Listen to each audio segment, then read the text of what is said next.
Hi all అందరూ ఎలా ఉన్నారు? బాగున్నారా? సో, నేనైతే క్యాండీ కోసం ఒక డీఐవై బుక్ అయితే చేస్తున్నాననమాట. Montessori activities. అంటే మాంటెసరీ వే ఆఫ్ లెర్నింగ్ అనమాట. సో, ఈ బుక్ ఇంతకుముందు మీరు చూసుంటారు కదా! నర్సరీ సిలబసు వాళ్ళ ప్లే స్కూల్‌లో చెప్పినవి నేను ఇందులో డ్రా చేసి అది చదివించేదాన్ని. బట్ ఈ కాన్సెప్ట్స్ అన్నీ ఇప్పుడు ఓల్డ్ అయిపోయాయి. లైక్ తనకు ఆల్రెడీ వచ్చేసాయన్నమాట. సో, అందుకని న్యూ యాక్టివిటీస్ అయితే ప్లాన్ చేస్తున్నాను. సో, ఈ వీడియోలో ఎలా చేసుకోవచ్చు అనేది నేను చాలా క్లియర్‌గా ఎక్స్‌ప్లెయిన్ చేస్తాను మీకు. అండ్ యాక్టివిటీస్ ఇవి ఇవి యాక్టివిటీస్ లాగాను ప్లస్ లెర్నింగ్‌కి కూడా బాగా ఉపయోగపడతాయి. నన్ను చాలామంది అడుగుతున్నారు కదా! యాక్టివిటీస్ షేర్ చేయండి అని. బట్ ఇలా కూడా మాంటెసరీ బుక్స్ డీఐవైస్ అయితే ప్రిపేర్ చేసుకొని పెట్టుకోండి. ఇవి కొనాలంటే చాలా కాస్ట్‌లీ ఉంటాయి. 800, 900, 1000 అట్లా ఉంటాయి. అండ్ అన్ని యాక్టివిటీస్ మనం చెప్పినట్టు ఒక దగ్గర ప్రింట్ అయ్యి ఉండవనమాట. సో, నేను చేసింది చూపిస్తున్నాను చూడండి ఈ డీఐవై బుక్‌లో.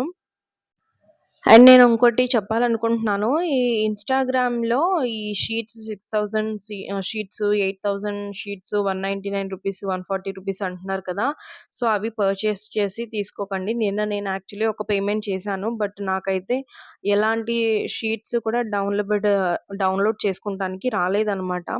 సో, ఫేక్ చేస్తున్నారు. సో, అందుకని నేను ఈరోజు ఈ డెసిషన్ తీసుకొని నేనే ఇంట్లోనే చేయాలి అని అనుకున్నాను. సో, ఫస్ట్ పేజ్ చూపించాను కదా! అది మ్యాచింగ్ అనమాట. సో, అన్ని కాన్సెప్ట్స్ అంటే కలర్స్ ఎట్లా నేర్పించాలి, షేప్స్ ఎట్లా నేర్పించాలి, నంబరింగ్ ఎట్లా నేర్పించాలి, ఆల్ఫాబెట్స్ ఎట్లా ఐడెంటిఫై చేసేలాగా నేర్పించాలి. ఈ సో, స్టార్టింగ్‌లో ఇవన్నీ ఎలా నేర్పించాలి అనేది చాలా చాలా క్లియర్‌గా నా హోమ్ స్కూలింగ్ సీరీస్‌లో అయితే ఉందనమాట. ఇప్పటివరకు ఎవరన్నా ఇంకా ఆ సీరీస్ వాచ్ చేయకపోతే అది చూడండి. దాంట్లో నేను చాలా క్లియర్‌గా నేను క్యాండీకి స్టార్టింగ్ నుంచి నేర్పించాను. తనకి రాకపోయినప్పుడు మొత్తం ఎలా నేను ఫాలో అయ్యి ఎలా నేర్పించాననేది మీకు చాలా క్లియర్ పిక్చర్ అయితే వచ్చేసిందనమాట. అండ్ ఇదేంటంటే నెక్స్ట్ లెవెల్ 2.5-3 ఇయర్స్ పిల్లలకి మనం ఈ యాక్టివిటీస్ అయితే చేపించొచ్చు. బై ద ఏజ్ వాళ్ళు కొంచెం అర్థం చేసుకోవటం కానీ, కొంచెం గుర్తుపెట్టుకోవటం గానీ, కొంచెం ఎక్కువగా పెరిగి ఉంటుందనమాట ఏజ్‌తో పాటు. సో, ఇది 2.5 ఇయర్స్ నుంచి స్టార్ట్ చేస్తే సరిపోతుంది. ఇక్కడైతే నేను కొన్ని షేప్స్ ఉంటాయి కదా! అవి ఇస్తున్నాను. వీటిల్లో నేను ఇప్పుడు పెయింటింగ్ చేస్తాననమాట. సో, సీక్వెన్స్ పెయింటింగ్ లాగా ఇది.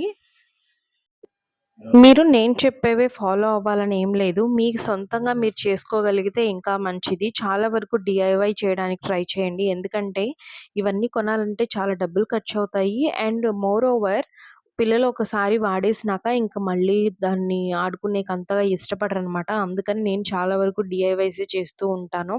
ఒకసారి వాళ్ళకి ఆ కాన్సెప్ట్ అర్థమైంది, వచ్చేసింది అంటే ఇంక మళ్ళీ దాని మీద ఇంట్రెస్ట్ చూపించరు.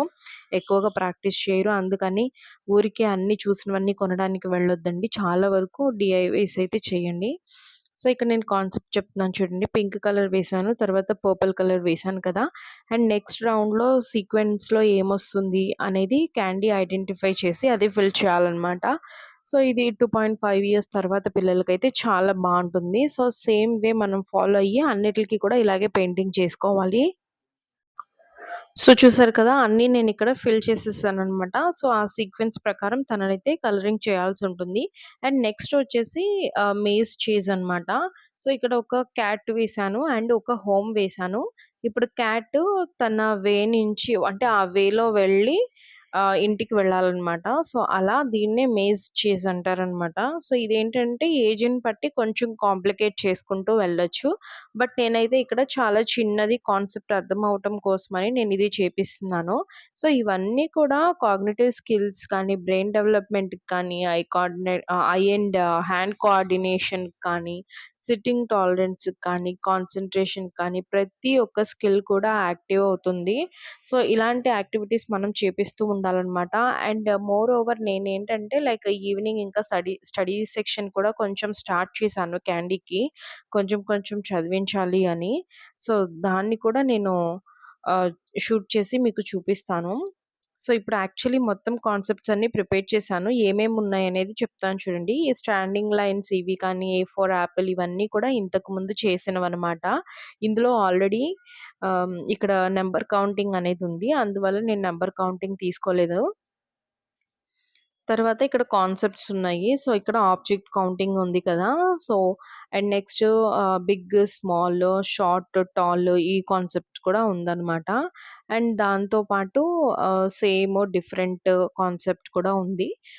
అప్పుడు ఏ నుంచి ఎం వరకు నేర్పించారనమాట. దానికోసం నేను కొన్ని ఆల్ఫాబెట్స్ అట్లా రాసాను. అండ్ బాడీ పార్ట్స్ తను చెప్పేస్తుంది ఇవన్నీ కూడా. సో, ఇప్పుడు నేను స్టార్ట్ చేసిందైతే ఈ మ్యాచింగ్ నుంచి. ఇక్కడేంటంటే ఆబ్జెక్ట్ నుంచి ఆబ్జెక్ట్‌కి మ్యాచ్ చేయాలి.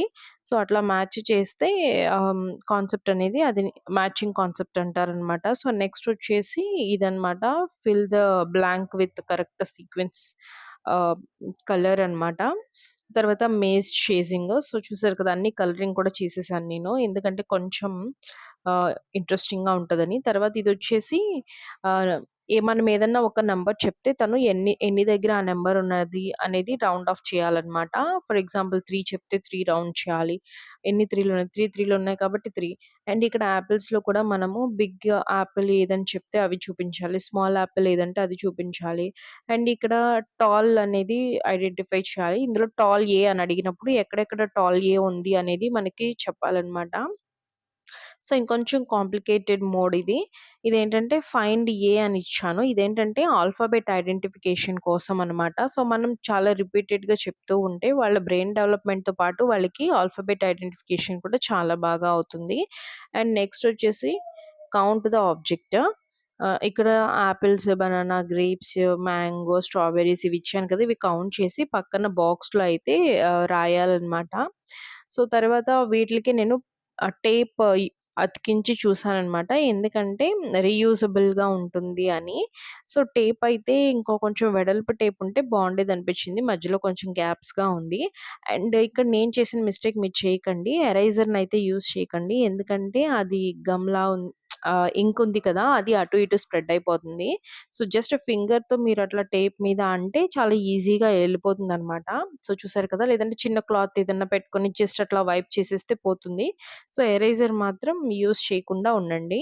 సో దట్ నీట్‌గా ఉంటది చూడ్డానికి. అండ్ నేను ఎక్కడెక్కడ అవసరమో అక్కడ వరకు మాత్రమే టేప్ అయితే యూజ్ చేశాను. సో, చూసారు కదా! ఇక్కడ ఓన్లీ ఆబ్జెక్ట్స్ దగ్గర యూజ్ చేశాను. అండ్ ఇక్కడ మ్యాచింగ్ కాబట్టి కంప్లీట్‌గా అటు ఇటు గీతలు గీస్తాం కాబట్టి ఇక్కడ కూడా యూజ్ చేశాననమాట. అండ్ యాపిల్స్ దగ్గర అది నేను యూజ్ చేయలేదు. ఎందుకంటే బిగ్ ఆర్ స్మాల్ తను చూపిస్తే సరిపోతుంది కాబట్టి, నేను అంతవరకు మాత్రం నేను యూజ్ చేయలేదు. ఎక్కడైతే రైటింగ్ ఇంపార్టెంట్ ఉంటదో అక్కడ యూజ్ చేశాను. అండ్ దీంతో పాటు తనకి ప్యాటర్న్ రైటింగ్ కోసం ఈ బుక్ తీసుకున్నాను. ఇది చాలా రోజులయింది తీసుకొని. స్కూలుకి కూడా పంపిస్తున్నాననమాట. సో, ఇవన్నీ కొన్ని గీసింది. అప్పుడప్పుడు బుక్ తీసుకొని పిచ్చి పిచ్చిగా గీసేస్తుందనమాట. ఇది మనం చేయాలంటే 1 ఆర్ 2 అవర్స్‌లో చేసేయొచ్చనమాట. సో, కొనాల్సిన అవసరం ఏమీ లేదు. సో, ఐ హోప్ ఈ వీడియో మీకు నచ్చుతుంది అని నేను అనుకుంటున్నాను. ఇంకా మీరేదైనా కాన్సెప్ట్స్ కావాలి అని అనుకుంటే కింద కామెంట్ చేయండి. అండ్ వీడియోని లైక్ చేయటం మాత్రం మర్చిపోకండి. ఇది ఎలా రాస్తదనేది నెక్స్ట్ షార్ట్‌లో షేర్ చేస్తాను.